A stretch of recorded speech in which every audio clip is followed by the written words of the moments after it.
Trajeron una cría de depredador para intimidar la clase, se sentó junto al humano. El aula estaba cargada de una electricidad invisible, como si cada respiración rozara fibras sintéticas capaces de acumular estática, y ese ambiente tenso se acentuó en el momento en que 3 guardias vestidos con armaduras negras, impecables y opacas, entraron por el lateral con armas visibles en sus fundas. Porque en su cultura esa era la forma de decir que la amenaza estaba lista pero aún contenida. Jason M.C. Cullen, sentado 2 filas antes del fondo, sostuvo el vaso de batido de frutas artificiales mientras revisaba con desgana las notas de la semana anterior, y de pronto notó que la temperatura emocional descendía varios grados, porque los Talabek dejaron de agitar sus abanicos cervicales y de emitir su zumbido teatral. Y un murmullo apagado se extendió como si todos comprendieran al mismo tiempo que algo iba a suceder. El sonido de las botas metálicas, provistas de garras curvas que golpeaban el suelo con ritmo implacable, llenó el pasillo, y las puertas se abrieron mostrando a la delegación en Car una fila de figuras enormes de más de 2 metros, cubiertas de escamas mates de un rojo profundo, con músculos tensados bajo sus ropajes ceremoniales y con ojos negros que no titilaban por emoción, sino por cálculo. Los estudiantes se paralizaron cuando vieron lo que traían en el centro, porque entre 2 guardias flotaba un módulo de contención transparente montado en una plataforma antigravitatoria, y dentro se retorcía un ejemplar juvenil de Corralcar, criatura diseñada durante generaciones para cazar, infundir miedo y servir como arma viviente. El cuerpo, del tamaño de un perro mediano, estaba formado por tendones y huesos flexibles, recubierto de escamas negras con rayas amarillas que parecían encenderse bajo la luz, y los ojos con pupila rasgada se movían de un lado al otro analizando a todos los presentes como si midiera debilidades. El aire se volvió espeso, varios estudiantes se encogieron en sus asientos, y un Furik liberó un gas glandular que olía a plástico quemado y ajo, señal clara de alarma.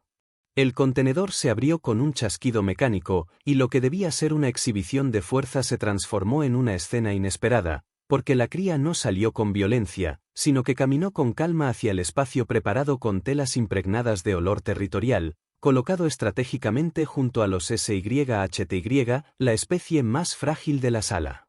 Sin embargo, antes de llegar a ese punto, giró la cabeza, olfateó el aire y se dirigió con paso seguro hacia el lugar donde estaba Jason, que en ese instante intentaba recuperar un lápiz caído debajo de la silla. La criatura se detuvo frente a él, lo miró con una fijeza absoluta y, en lugar de mostrar colmillos, se sentó pegada a su pierna, apoyando el cuerpo contra la butaca como si hubiera elegido ese sitio desde siempre. El silencio que siguió fue absoluto. Un estudiante dejó caer su tableta, y el sonido se propagó como un eco incómodo. La profesora Ellen, diminuta figura con rostro vibrante de nervios, carraspeó con torpeza para mantener la compostura, mientras el comandante Balax, líder de la delegación en Car, fruncía el rostro hasta mostrar sus dientes afilados. No podía aceptar lo que veía. Ese animal había sido criado para imponer respeto, para doblegar a cualquiera con su sola presencia, y ahora estaba acurrucado como si reconociera en un humano común la seguridad de una manada.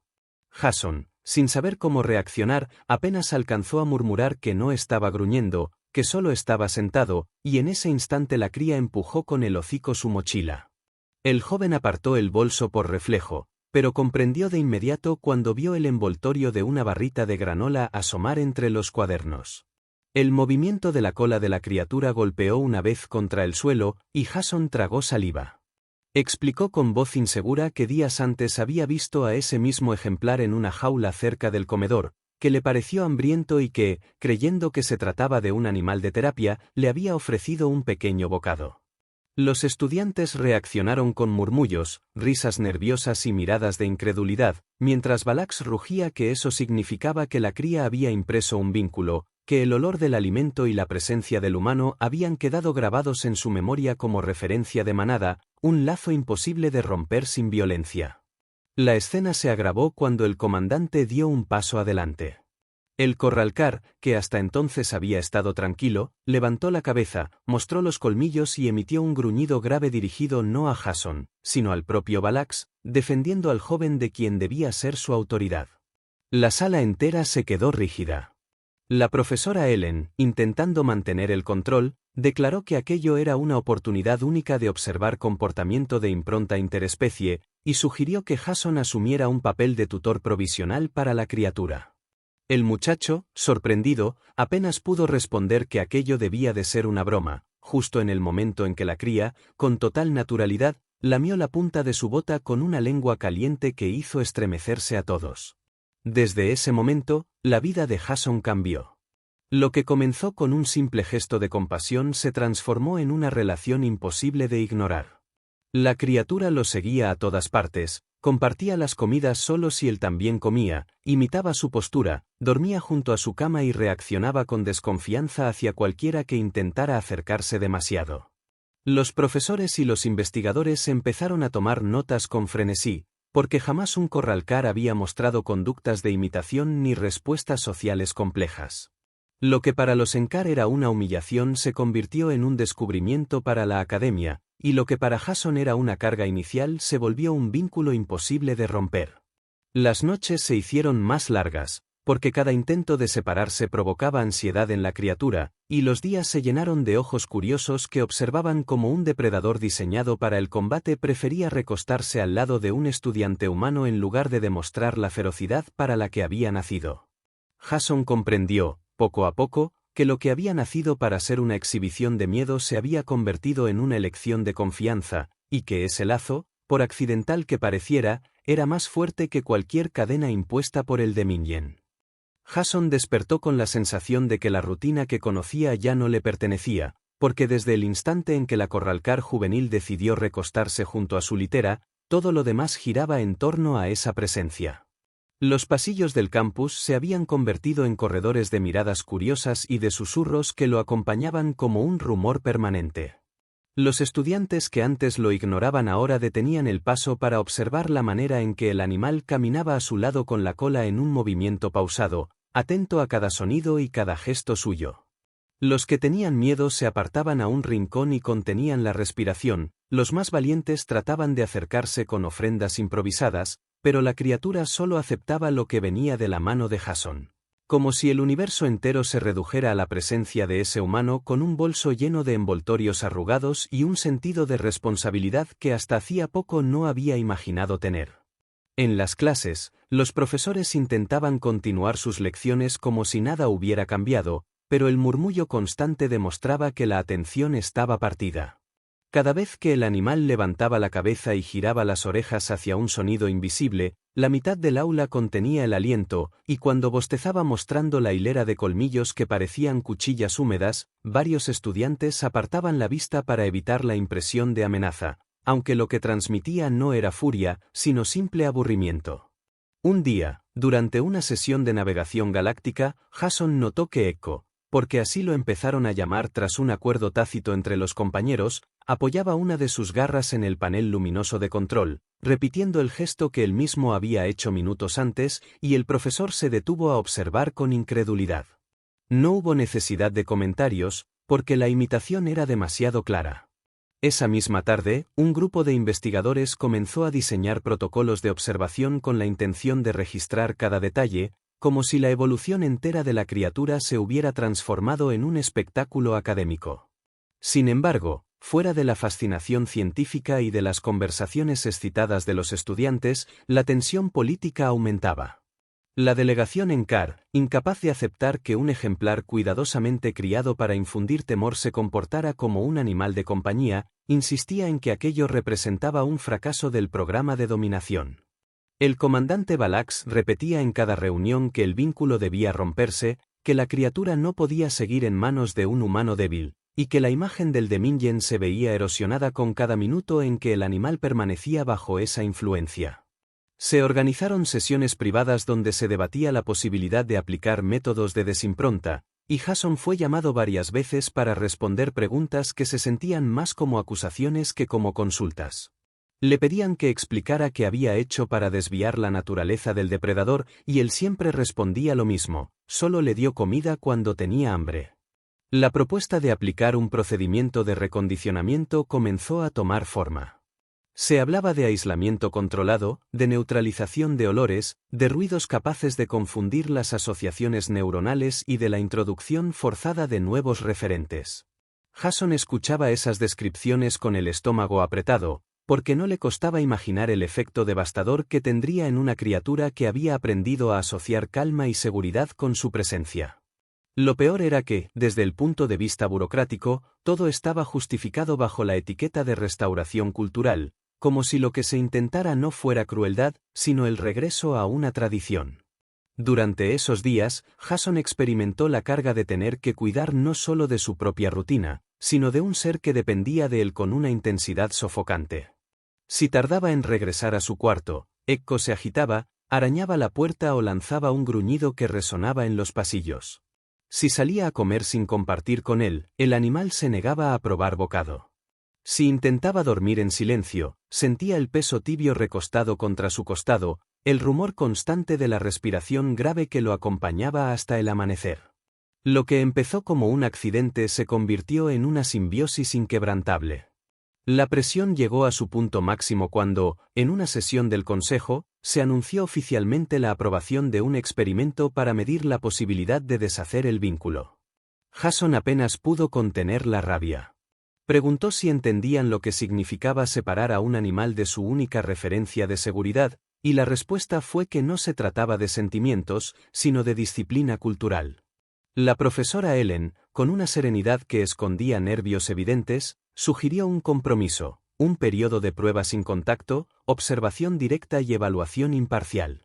Los Senkar aceptaron a regañadientes, convencidos de que en ausencia del humano el animal volvería a su instinto original. La separación comenzó con un protocolo clínico. Sedaron a Ekko con una nube ligera, lo colocaron en una cápsula y lo trasladaron a una sala de observación aislada. Jason, obligado a mantenerse lejos, sintió cada minuto como una condena.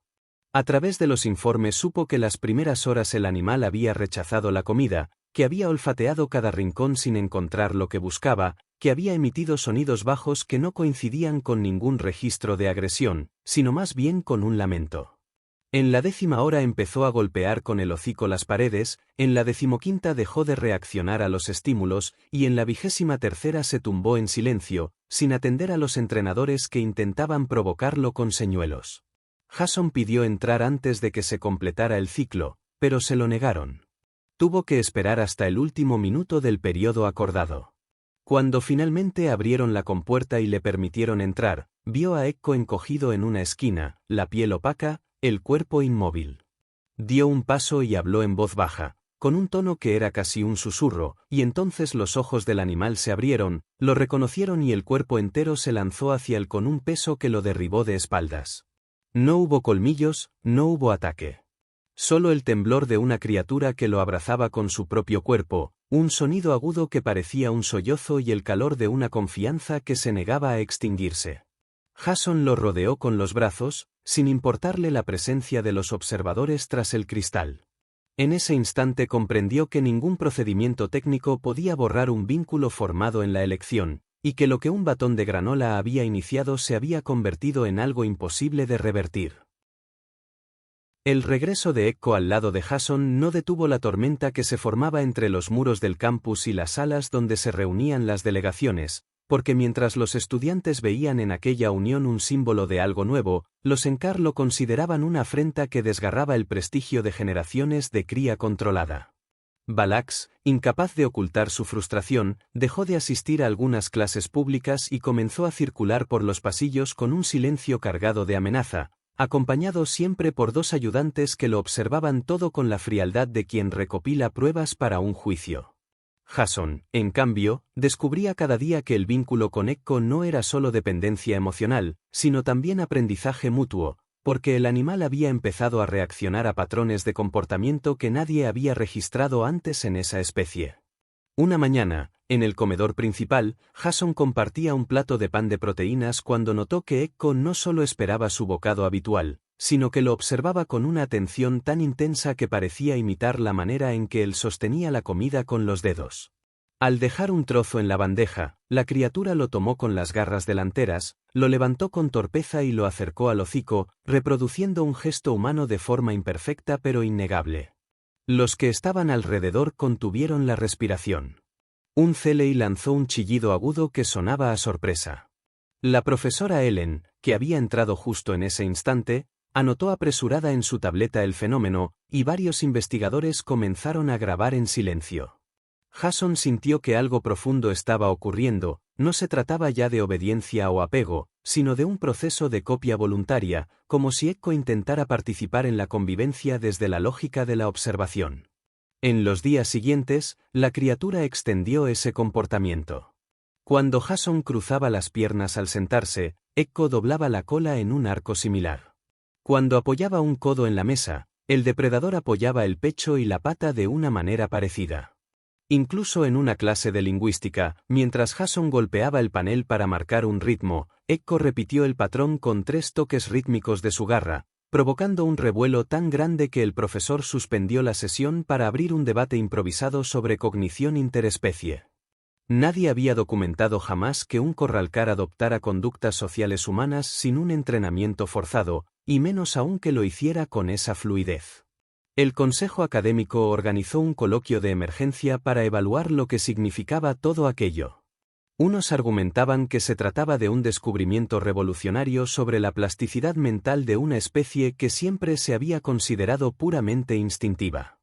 Otros temían que esa misma plasticidad pudiera volverse peligrosa si el animal decidía imitar conductas violentas en un momento de frustración. Jason, sentado con Echo acurrucado detrás de su silla, escuchaba sin intervenir demasiado, hasta que un delegado Maro lo señaló directamente y le preguntó si comprendía la magnitud de lo que representaba. Él respondió que no era un experimento, que no había hecho nada intencional para obtener ese resultado, que simplemente lo trataba con naturalidad. Su sinceridad provocó un murmullo incómodo, porque para muchos académicos la idea de que un vínculo tan extraordinario hubiera surgido por algo tan sencillo como un acto de compasión rompía todos sus esquemas. Mientras tanto, la vida cotidiana se transformaba. Los pasillos que antes parecían lugares de tránsito se habían convertido en corredores de expectación. Los estudiantes se alineaban a cierta distancia, esperando ver cómo reaccionaba Echo a los estímulos del día. Algunos se atrevían a dejar pequeñas ofrendas en el suelo, frutas secas, juguetes lumínicos, hasta piezas metálicas que creían atractivas. Echo, sin embargo, solo aceptaba lo que Jason señalaba con un gesto mínimo, y ese detalle reforzaba aún más la impresión de que existía entre ellos una comunicación invisible que escapaba a las interpretaciones tradicionales. Las noches también cambiaron de ritmo. Jason ya no se sobresaltaba con el peso del animal junto a su cama ni con el ronroneo grave que llenaba la habitación como un motor constante. Al contrario, había comenzado a encontrar en ese sonido una compañía inesperada, casi tranquilizadora. La primera vez que se despertó en mitad de la madrugada y lo vio erguido, con las orejas atentas a un ruido lejano, comprendió que la criatura no solo lo imitaba, sino que lo protegía con una fidelidad que iba más allá del instinto. A la mañana siguiente, cuando encontró un dron de limpieza destrozado frente a la puerta, no pudo evitar sonreír con un cansancio resignado. La tensión política, sin embargo, no cedía. El Dominion, al recibir los informes, envió nuevas órdenes. Había que planear una evaluación oficial con presencia de embajadores culturales. Querían determinar si el vínculo representaba una amenaza a su doctrina de control. Ellen, consciente del peligro, advirtió a Jason de que esa visita no sería amistosa. Le explicó que, en la lógica del Dominion, un depredador que elige lealtad fuera de los parámetros establecidos era considerado un error a corregir. Jason escuchó en silencio, acariciando distraídamente la cabeza de Echo, que cerraba los ojos como si comprendiera la gravedad de las palabras. Cuando el nuevo embajador llegó, el ambiente era distinto al de Balax. No se trataba de un guerrero, sino de una figura refinada, impecable en su porte, que se presentó como Row, enviada para analizar las implicaciones culturales del caso. Sus acompañantes en car caminaban rígidos detrás, con la mirada fija en cada movimiento de la criatura. Row solicitó una demostración sencilla, pidió a Jason que le diera una orden. El joven, incómodo, respondió que no daba órdenes, que solo pedía. La embajadora insistió. Entonces Jason se inclinó y, con un tono suave, pidió a Echo que se sentara. El animal obedeció de inmediato y luego golpeó el suelo 2 veces, como si reforzara la acción. Row asintió y comentó que se trataba de obediencia. Jason corrigió, afirmando que era voluntad. Ese intercambio, breve pero cargado, expuso de manera nítida el choque entre dos visiones del mismo hecho. Para el de Mingen era un recurso utilitario, para Jason era un ser que elegía. Tras la visita, los rumores sobre un traslado forzoso comenzaron a crecer. Jason notó que varios guardias se mantenían cerca de los accesos principales, como si esperaran el momento de actuar. Ekko percibía la tensión. Estaba más alerta, más pendiente de cada movimiento ajeno, y en más de una ocasión se interpuso entre Jason y algún delegado con un gruñido bajo, no agresivo, pero suficientemente claro como para marcar un límite. Los compañeros de clase, que al principio habían visto el fenómeno como un espectáculo, empezaron a ponerse de su lado. Un grupo de SYHTY escribió un manifiesto en defensa del derecho de Ekko a permanecer donde había elegido estar. Los Talabek pintaron murales en los pasillos representando la figura del depredador no como un monstruo, sino como un compañero. Esa ola de apoyo creó un ambiente de resistencia silenciosa. Jason, agotado por las reuniones, los cuestionamientos y la incertidumbre, comenzó a entender que la situación había superado cualquier dimensión personal.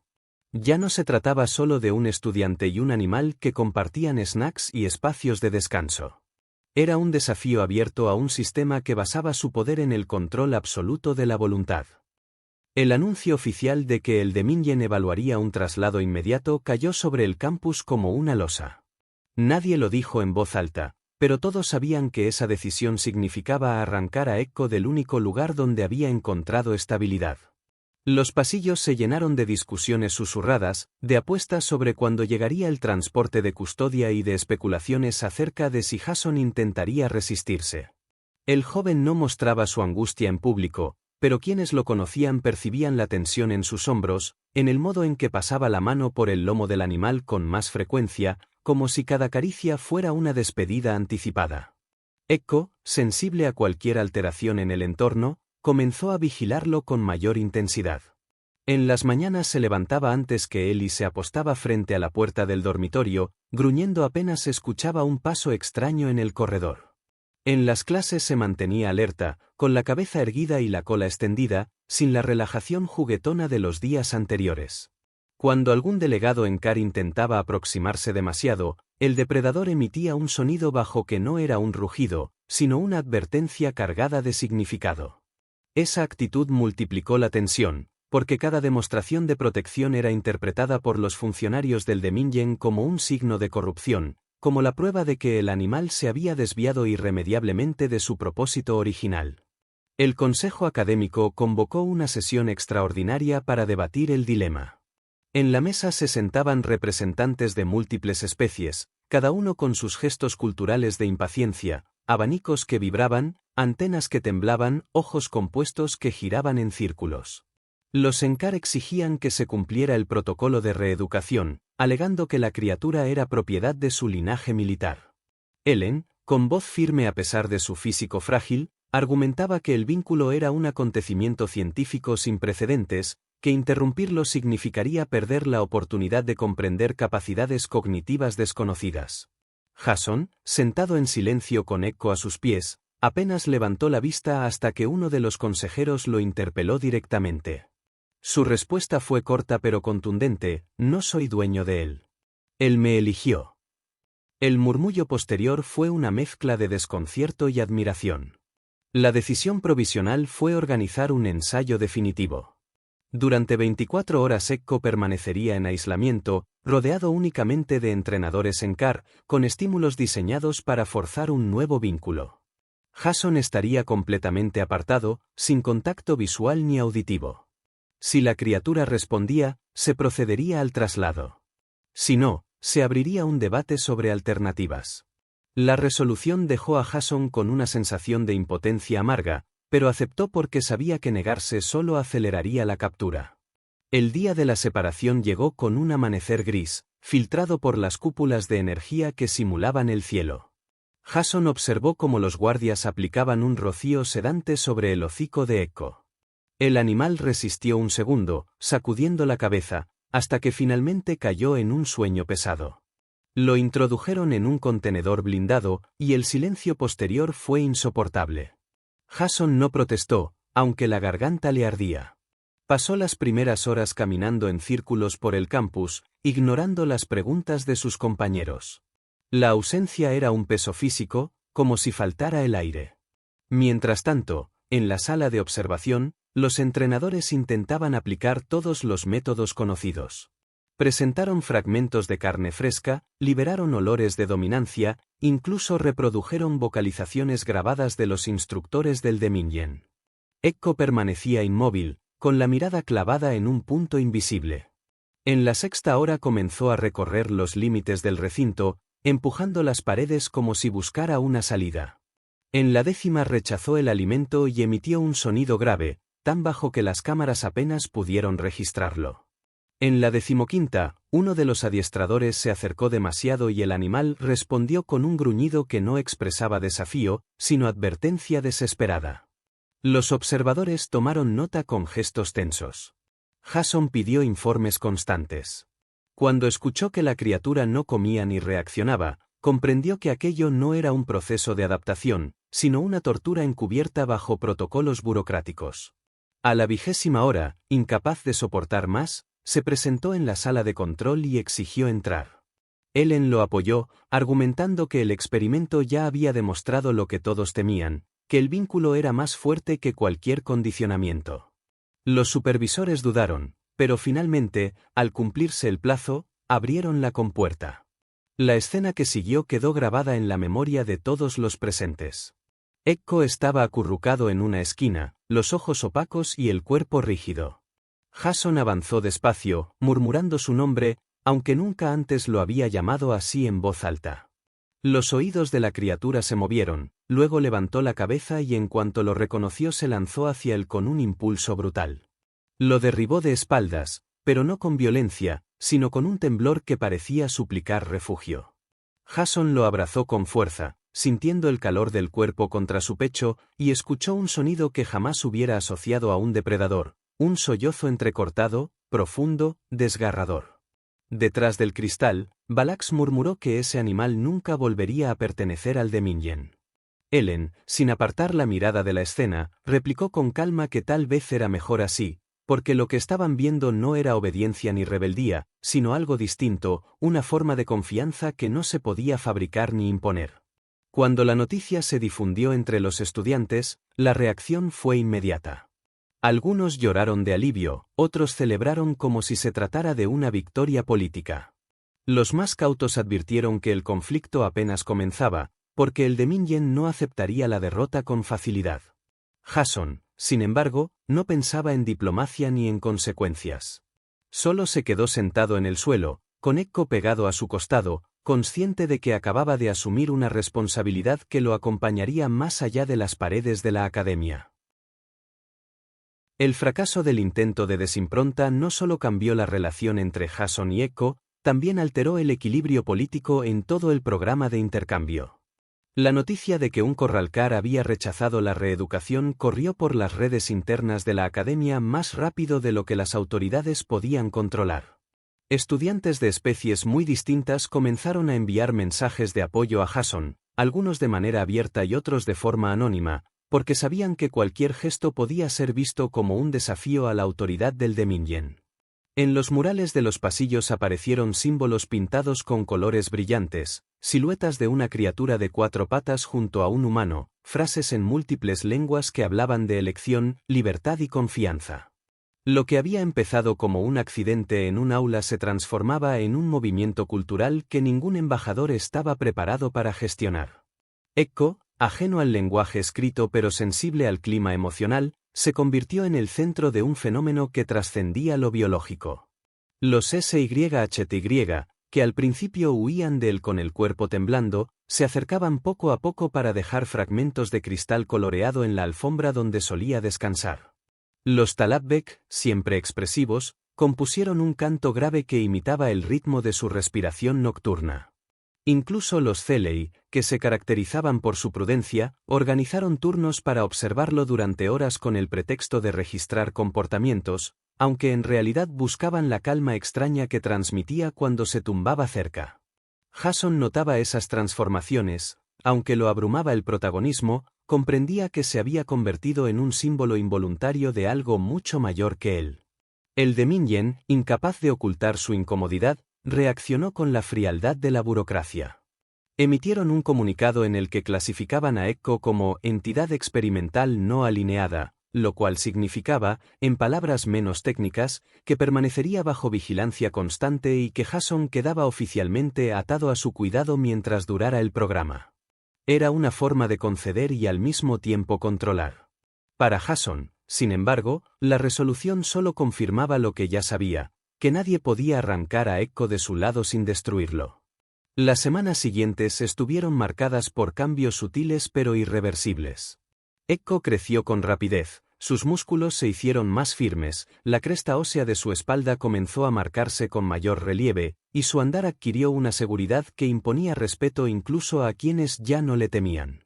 Jason aprendió a interpretar sus sonidos, un gruñido corto significaba impaciencia, un resoplido grave indicaba satisfacción, un golpe de cola contra el suelo era equivalente a una afirmación. Sin que nadie lo planeara, se había creado un lenguaje compartido, imperfecto pero suficiente para entenderse. Los profesores aprovecharon cada detalle para generar material de estudio. Ellen organizó seminarios en los que se analizaba cómo un depredador programado para el combate podía desarrollar respuestas sociales de cuidado y acompañamiento.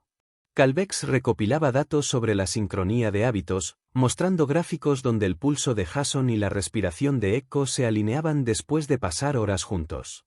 Otros investigadores, más escépticos, advertían que la lealtad podía volverse peligrosa durante la maduración, cuando la agresividad latente de la especie alcanzara su punto máximo. Jason escuchaba esas advertencias con una mezcla de ansiedad y terquedad. Sabía que Echo estaba cambiando, que cada día era más fuerte y más difícil de contener, pero también estaba convencido de que la confianza construida no desaparecería bajo ninguna circunstancia. El verdadero punto de inflexión ocurrió una tarde en el comedor, cuando Balax reapareció tras semanas de silencio. El comandante se sentó en una mesa central, rodeado de sus asistentes, proyectando la autoridad de quien no había aceptado la derrota. Echo lo notó de inmediato. Se levantó del lugar donde descansaba y, con paso firme, caminó hasta la mesa del encar. El murmullo de los estudiantes llenó la sala. Jason intentó llamarlo, pero la criatura no se detuvo. Llegó frente a Balax, olfateó la bandeja metálica, sin apartar la mirada de los ojos del comandante, empujó el plato hasta hacerlo caer al suelo. El choque metálico resonó como un trueno. Nadie se movió. Balax apretó los dientes, pero no dijo nada. Se levantó, dio media vuelta y abandonó el comedor. El gesto quedó grabado como un acto de desafío pacífico que reforzó aún más el mito en torno a Echo. Después de ese incidente, la percepción general cambió. Los estudiantes dejaron de ver a Jason como un simple compañero y comenzaron a tratarlo como representante de una idea que se expandía más allá del campus, la posibilidad de que incluso las especies diseñadas para la guerra podían elegir otro camino. Los investigadores, que al inicio se limitaban a recopilar datos, empezaron a discutir teorías sobre empatía interespecie y evolución cultural. Y aunque el Dominion nunca lo admitió públicamente, el hecho de que Balax no hubiera respondido con violencia fue interpretado como una aceptación tácita de la nueva realidad. Las noches de Jason se llenaron de pensamientos contradictorios. Por un lado, sentía orgullo al ver que Echo se adaptaba a un rol de compañero, que respondía a señales suaves y que encontraba placer en simples gestos de rutina. Por otro, no podía ignorar que el crecimiento acelerado del animal lo convertía en una fuerza que ningún humano común podía controlar si decidía usar su poder. A veces lo observaba mientras dormía, el pecho elevándose con cada respiración profunda, y se preguntaba si algún día esa calma se rompería. Pero cada vez que Echo abría los ojos, lo miraba con una ternura extraña, como si supiera exactamente lo que pasaba por su mente. El ambiente político no se calmó. La llegada de nuevos observadores culturales fue inminente. Se hablaba de embajadores con mayor influencia, capaces de convertir el caso en un precedente diplomático. Ellen le advirtió que lo que estaba en juego ya no era solo su vínculo con Echo, sino la forma en que diferentes civilizaciones entenderían la convivencia y el control. Jason no respondió de inmediato. Se limitó a acariciar el cuello de la criatura, que inclinó la cabeza y cerró los ojos como si aquel contacto fuera suficiente para asegurarle que todo estaba en orden. Lo cierto es que nada estaba en orden. Lo que había comenzado con un simple acto de compasión en un pasillo de carga había desencadenado una cadena de consecuencias que amenazaban con alterar no solo la vida de un estudiante, sino la concepción misma de la obediencia y la lealtad en el corazón del Demingen. Jason lo intuía, aunque no lo decía en voz alta. Cada día que pasaba, cada mirada cómplice, cada gesto imitado, lo acercaba a la certeza de que Ekko no era un error ni un experimento fallido, sino el inicio de algo que nadie podía detener. El arribo del nuevo grupo de observadores no fue una sorpresa, pero sí un golpe en la rutina que Jason y Ekko habían conseguido construir después de la humillación pública de Valax. Llegaron sin ceremonia, con ropajes sobrios y rostros impenetrables, acompañados por asistentes del Demingen que mantenían la mirada fija en cada movimiento del corralcar. El ambiente se cargó de una tensión densa, porque todos comprendían que la presencia de esos enviados no era para comprender, sino para dictaminar. El Consejo Académico organizó una sesión abierta en el auditorio central, con traductores en simultáneo y cámaras que transmitían a múltiples mundos conectados al programa. Lo que se diría allí repercutiría mucho más allá del campus. Jason fue convocado a la mesa principal. Ekko lo acompañó, como siempre, avanzando con paso firme y pausado, observando los detalles de la sala como si evaluara amenazas invisibles. Al llegar se sentó a su lado sin que nadie lo indicara, apoyando el cuerpo contra la silla del humano con un gesto de pertenencia que resultó imposible de ignorar. El embajador principal, un humanoide de facciones severas que se presentó como Rauen, comenzó con un discurso cargado de formalismo sobre respeto cultural, soberanía y protocolos de cría. Sus palabras eran cuidadosamente medidas, pero el subtexto era claro: la situación debía resolverse en favor del Demingen. Pidieron demostraciones. Exigieron que Jason diera órdenes para probar que el vínculo era control y no autonomía. Jason se negó a gritar o imponer. Simplemente inclinó la cabeza hacia Ekko y dijo con voz calmada: «Siéntate». El animal lo hizo de inmediato, golpeando después el suelo con la cola, como si reforzara la acción. Hubo murmullos, anotaciones, suspiros de sorpresa. Rauen, impasible, replicó que eso era su misión. Jason contestó que no, que era cooperación. El choque entre interpretaciones se volvió evidente: para unos era obediencia mecánica, para otros, una respuesta elegida. Mientras tanto, en los corredores, estudiantes y profesores aguardaban expectantes. Había quienes temían que esa sesión terminara con una orden de traslado irreversible. Había también quienes confiaban en que la evidencia era demasiado poderosa para ser negada. Los SYCHY organizaron un pequeño círculo en el vestíbulo, donde cantaban en tonos suaves que resonaban como cristales al ser frotados, convencidos de que la vibración podía transmitir serenidad a Ekko dentro del auditorio. Los Talabbek, incapaces de quedarse en silencio, murmuraban entre ellos historias improvisadas que convertían al corralcar en protagonista de leyendas incipientes. Todo eso flotaba alrededor del debate como un rumor invisible que reforzaba la presión cultural. Cuando llegó el turno de Ellen, la profesora expuso con serenidad un argumento que desarmó parte del discurso del Demingen. Explicó que Ekko no solo respondía a estímulos, sino que había desarrollado capacidades de imitación social nunca vistas en su especie, que podía interpretar emociones, detectar ansiedad y adaptarse para calmarla. Mostró registros médicos de estudiantes cuya frecuencia cardíaca descendía al contacto con él. Expuso datos de sueño que demostraban sincronía biológica con Jason. Frente a esa evidencia, insistir en que se trataba de un simple error de imprinting resultaba cada vez menos sostenible. Rauen, sin embargo, tenía preparada una réplica. Ordenó a un asistente acercarse a Ekko con un trozo de carne impregnada en feromonas de dominancia, convencido de que el animal respondería al condicionamiento. El asistente extendió la ofrenda. Ekko olfateó un segundo y después giró la cabeza hacia Jason. El joven, incómodo, negó con un gesto leve. El corralcar se apartó sin tocar el alimento, ignorando la prueba. La sala estalló en murmullos. Para muchos fue la confirmación definitiva de que la criatura no actuaba por instinto prefabricado, sino por decisión consciente vinculada a la confianza. El resto de la sesión fue una batalla de palabras. Los delegados del Demingen insistían en que mantener a Ekko en el campus debilitaba su imagen de fuerza. Ellen y varios académicos replicaban que devolverlo a una jaula equivaldría a destruir un fenómeno único de aprendizaje social. Jason habló poco, pero cuando lo hizo sus palabras atravesaron el aire con claridad: no soy su amo. No soy su dueño. Soy su compañero. Y eso fue elección de él. La frase quedó flotando como un eco difícil de borrar. La deliberación se extendió durante 2 días.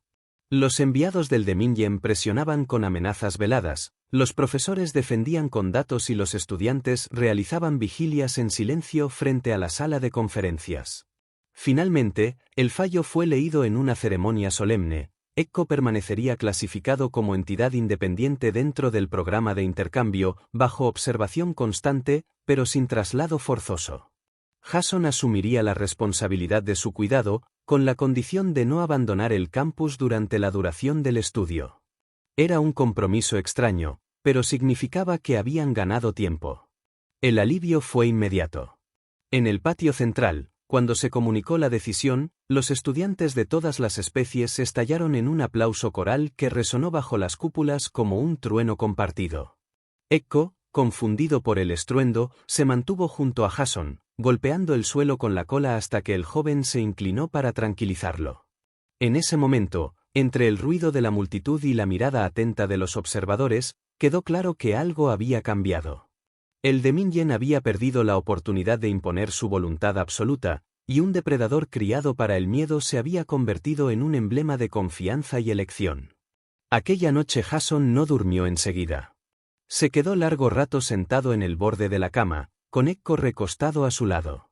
Sentía el peso de una responsabilidad que ya no era solo personal, sino política, académica y cultural. Sabía que el Demingen no se daría por vencido, que volverían con nuevas estrategias. Pero también sabía que lo que habían presenciado todos en esa sala no podía deshacerse. Había sido demasiado real, demasiado poderoso. Cuando por fin cerró los ojos, escuchó el ronquido grave de Ekko y pensó que, por primera vez en mucho tiempo, no estaba solo. La calma que siguió al fallo oficial duró apenas unas semanas, lo suficiente para que la vida en el campus recuperara una apariencia de normalidad. Jason volvía a asistir a clases, Ekko lo esperaba afuera bajo la sombra de los árboles sintéticos y los demás estudiantes se habían acostumbrado a su presencia, al punto de incorporarlo como parte del paisaje cotidiano. Sin embargo, esa normalidad era frágil, porque todos intuían que el Demingen preparaba un nuevo movimiento. La humillación de haber perdido autoridad frente a cientos de testigos no se borraba con un comunicado burocrático. Los rumores llegaron primero. Se decía que una flota de inspección había sido desplegada cerca del sistema y que los delegados culturales habían solicitado informes más detallados sobre las actividades de Ekko. Los pasillos se llenaron de especulaciones, que lo sacarían a escondidas, que enviarían comandos especializados, que intentarían sobornar a la administración. Jason escuchaba todo, pero se concentraba en lo inmediato: mantener a Ekko tranquilo, alimentarlo, enseñarle rutinas, reforzar la confianza que los unía. Sabía que la única defensa real era demostrar, cada día, que la criatura no representaba peligro alguno. Con el tiempo, Ekko comenzó a mostrar habilidades inesperadas. No solo imitaba gestos de Jason o respondía a su tono de voz, también empezó a interactuar con otros estudiantes de forma espontánea. Si percibía ansiedad en alguien, se acercaba y se tumbaba a su lado, presionando su cuerpo contra el del compañero hasta que la respiración se calmaba. Si escuchaba discusiones, emitía un gruñido breve que obligaba a bajar el volumen de la voz.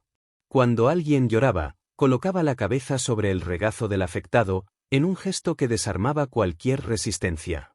Estos comportamientos generaron un fenómeno social nuevo: alumnos que pedían su compañía antes de exámenes, que lo buscaban para enfrentar momentos de miedo, que lo consideraban una fuente de equilibrio. Esa transformación llegó a oídos de las autoridades galácticas. En lugar de ver a Ekko como un fracaso, algunos empezaron a percibirlo como un precedente, una prueba de que el Demingen podía haber estado equivocado durante generaciones al considerar a los Korralkar simples armas. El debate trascendió las fronteras del campus. Aparecieron foros, transmisiones y artículos académicos que discutían la posibilidad de repensar el concepto de domesticación, de alianza interespecie y de autonomía. Lo que había nacido de un gesto improvisado, compartir un trozo de granola, se convertía ahora en una cuestión filosófica y política que nadie podía ignorar. El de Mingen, consciente del impacto, envió un mensaje directo a la administración. No hablaban ya de traslado inmediato ni de reeducación, sino de evaluar alternativas de utilidad. El cambio de tono revelaba que comprendían lo perdido, pero también que buscaban recuperar influencia. Jason fue convocado a una reunión privada con Rowan y otros emisarios. Querían que ECCO participara en una exhibición controlada para demostrar disciplina y fiabilidad. Jason entendió de inmediato la trampa. Buscaban apropiarse del vínculo para presentarlo como prueba de que el de Mingen todavía tenía poder sobre la especie. Rechazó con firmeza, sabiendo que esa negativa traería consecuencias. Las amenazas se intensificaron. Recibió mensajes anónimos advirtiendo que tarde o temprano los separarían de ECCO. Guardias comenzaron a patrullar más cerca de su dormitorio. Aún así, los estudiantes se movilizaron en silencio. Organizaron turnos de vigilancia, distribuyeron códigos para alertar cualquier intento de secuestro y construyeron una red de apoyo que mantenía informado a Jason en todo momento. La academia entera se transformó en un bastión improvisado de resistencia. La tensión alcanzó su clímax en la víspera de un nuevo congreso interestelar. Balax apareció de nuevo, esta vez sin escoltas, y se encontró con Jason en el patio. Durante unos segundos, el silencio fue absoluto. ECCO, ya más grande, con las crestas dorsales desarrolladas y la musculatura poderosa, se interpuso entre ambos, con la mirada fija en el antiguo comandante. Balax sostuvo el contacto visual, y en lugar de mostrar los dientes o rugir, bajó lentamente la cabeza. Fue un gesto mínimo, pero todos los que lo presenciaron comprendieron su significado, una rendición simbólica. A partir de ese momento, el destino de ECCO dejó de ser un conflicto de propiedad y pasó a ser un ejemplo imposible de negar. El Consejo de Intercambio lo reconoció formalmente como individuo autónomo en convivencia tutelada. El de Mingen, forzado por la presión internacional, aceptó en silencio, sabiendo que cualquier intento de recuperarlo solo aumentaría el prestigio del vínculo humano. Esa noche, bajo las estrellas artificiales que brillaban sobre el campus, Jason abrió su mochila y sacó una barrita idéntica a la primera. La partió en dos y ofreció la mitad. ECCO la tomó con cuidado, rozando su mano con el hocico antes de recostarse a su lado. Jason sonrió cansado, consciente de que la lucha no había terminado, pero también de que lo esencial ya estaba ganado, la elección de confiar no podía ser arrebatada. El verdadero triunfo no estaba en doblegar ni en dominar, sino en permanecer juntos a pesar de todo. Y mientras el murmullo lejano de los estudiantes celebraba aquella victoria, comprendió que en un universo donde tantos seres eran criados para la guerra, la decisión más revolucionaria era escoger la paz.